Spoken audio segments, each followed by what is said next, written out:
about the future city is in the name, right? As the name implies, it's a city for the future. So a lot of it is hinged on what is going to happen by projection, by all the trajectories that we see in the market. We have, decided to take a very bold step and, bank on the future. So people that are buying into this city, into this project, are futuristic people like you and myself.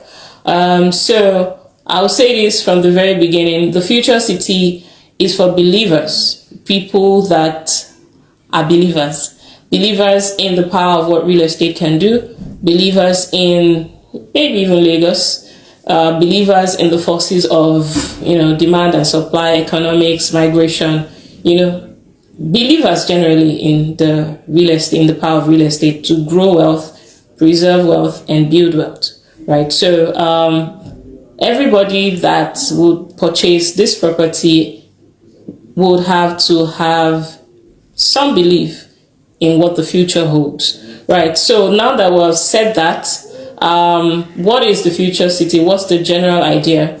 The general idea basically is to buy a piece of property at the moment and hold it until such a time that the appreciated value is optimal.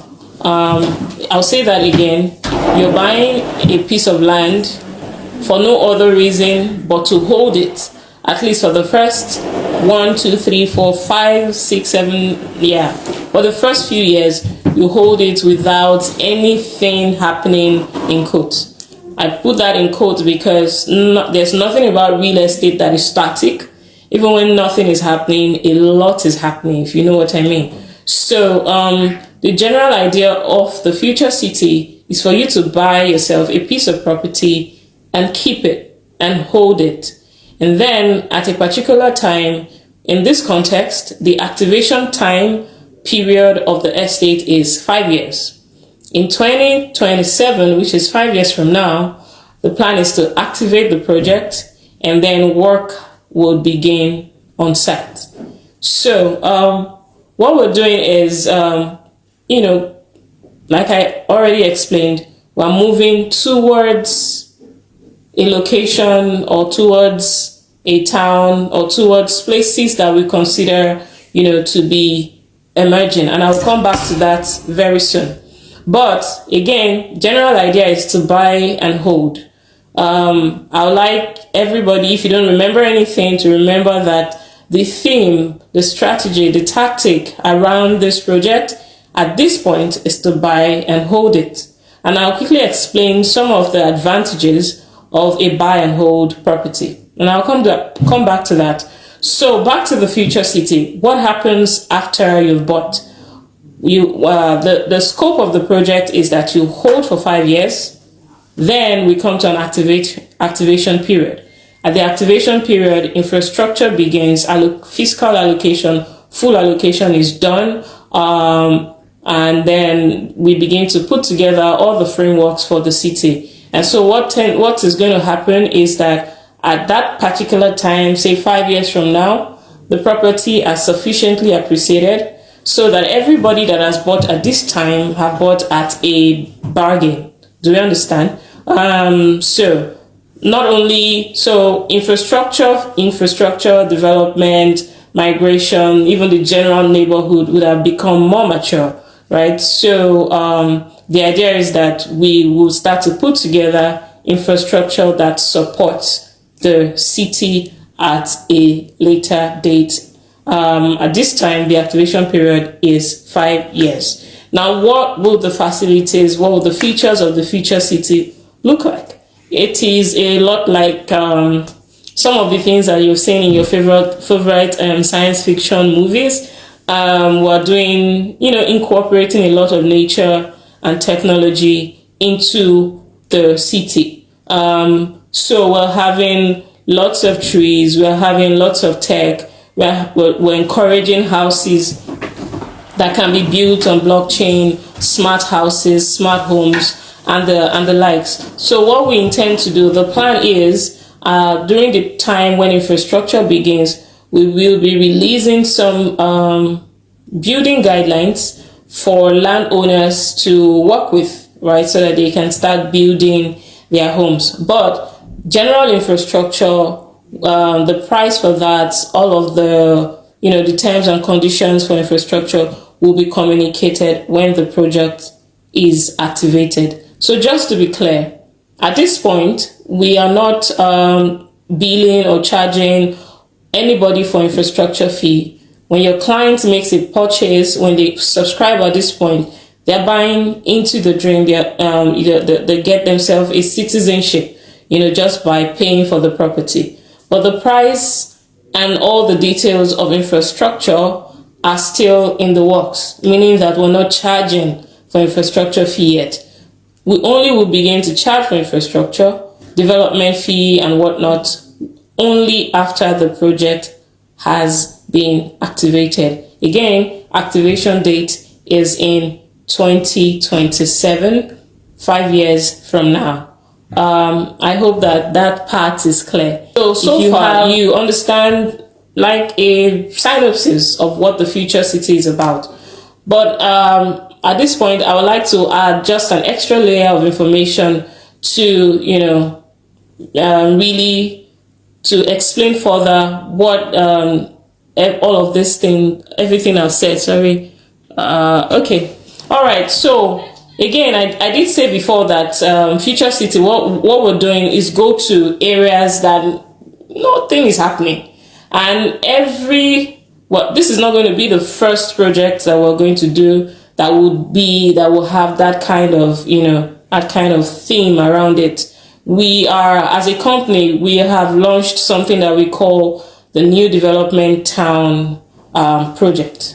Every city that we begin or initiate that is in an emerging area or in a not so developed area would be under the New Town Development arm of the company. It's a company all by itself, a project by Landwey. And what we're doing, the mission of the New Town Development Project is to go to towns that are unfiltered, very raw, emerging in the sense of emergence, if you know what I mean. Which is why when we launched the Future City District 1, it was, it's in Epe, between Epe and Ikorodu. Epe, Itoki to be precise, right? So it's not your regular Joe Black. It's not your regular, property town project, meaning that we're not trying to create a buzz within the city. We are going into the future to stake a claim and to prepare, for what is coming. So again, the Future City is a new town development project. New town development projects are mostly going to be within neighborhoods that are raw, uninhabited, unfiltered, and emerging. At the moment, we have projection as to where we are going with the Future City. We have opened District 1. We're hoping to open District 2 in just a bit. We're going to places like Ikorodu. We're going to places like Mowe. We're going to places like the Lagos Lagoon. We're going to places like, which other one now? Badagry, right? So places like that. We're going there to open new towns, basically. I hope that is as clear as possible. The question is, why should people buy? Why should they buy the Future City? It is very clear. Buy and hold. There are no mistakes when you buy low so that you can sell high, right? People can buy the Future City either because they want to resell or they want to hold or they want to build. Whichever the case is, the general argument, the general reason why people should, buy a slice of this city now is because we are 200% confident about the appreciation value of this place. And then we're inviting people to be citizens, to be the first people to be a part of this city. And of course, buying now means that you're buying a lot cheaper than normal. All right. So I have some updates. We shared some updates before now about the status of the Future City District 1. So we had a commercial citizen buy a huge chunk of the city,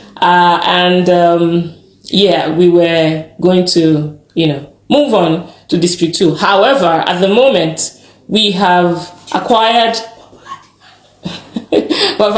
some more. Future City District 1 is expanded now, and so we have a lot more land to work with.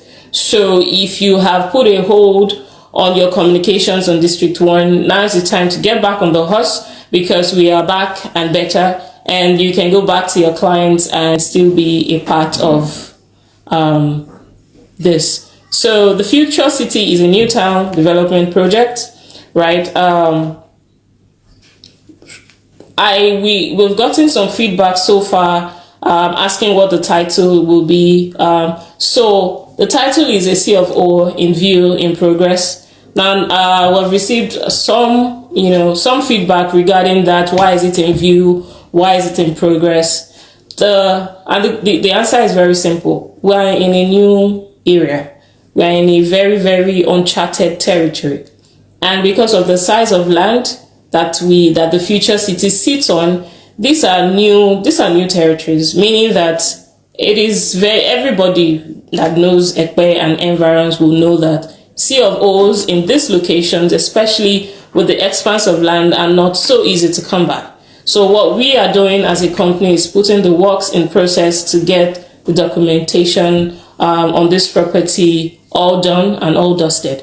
So at the moment, if you can communicate the value to your clients and they have an idea about what it is to secure a property of that magnitude in Epe, they would understand why our certificate of occupancy, the documentation is in progress. Please, I hope. So how much is the future city? How much are we selling for? We are selling 300 square meter land and 500 square meter land. At the moment, we're selling at introductory prices. When we opened the future city, we were supposed to close introductory prices on the 15th of September. However, we have extended the introductory prices, that timeline, till the 30th of September, meaning that your clients can purchase at introductory prices from now till the 30th of September. Another thing that we've done is to also, based on popular demand, is to reduce the initial deposit required. So initial deposit has gone from 3 million to 2 million, meaning that your client can now subscribe and be a part of this by subscribing with just 2 million naira.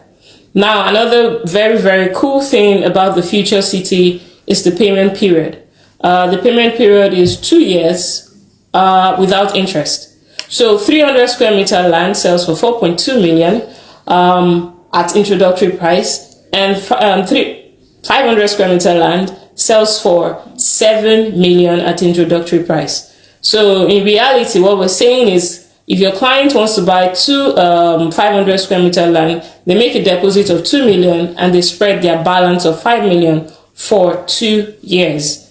That's a bargain. It's a bargain. So I'm saying, what is the size of future city Epe? At this point, all I can say is that it is big. I'm not able to give you a definite figure now, because we keep acquiring more land as we go big. Another thing to note is that we are as open to getting commercial citizens on board as possible. So before now, we have always been very hesitant about bringing on commercial citizens. Commercial citizens are generally people who want to buy land to use for commercial purposes.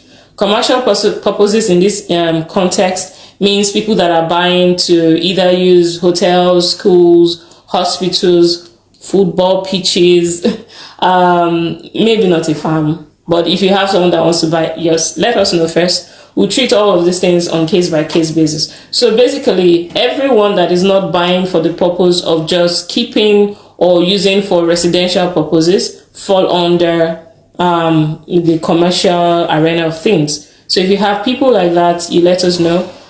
Generally, the price for buying a commercial plot is 2 times the price of residential properties. So if you have anything like that, please let us know. So if a client wants to buy just a plot, the payment plan can still be spread to 2 years. Yes, that's the plan. You can buy 1 plot, pay your initial deposit, and spread the balance conveniently over 2 years. Also stated that the District 1 has been extended, meaning that we have more space. We can accommodate all. This future city is big enough for everyone to get on board. So all the hesitation you might have as to whether or not we have space until otherwise stated, right? So please do not hesitate to let us know if you have people who are looking to buy, because so far I think we've had requests for people who want to buy 1 hectare, 2 hectares. I hope that they can hear me now when I say that we have space to accommodate everyone.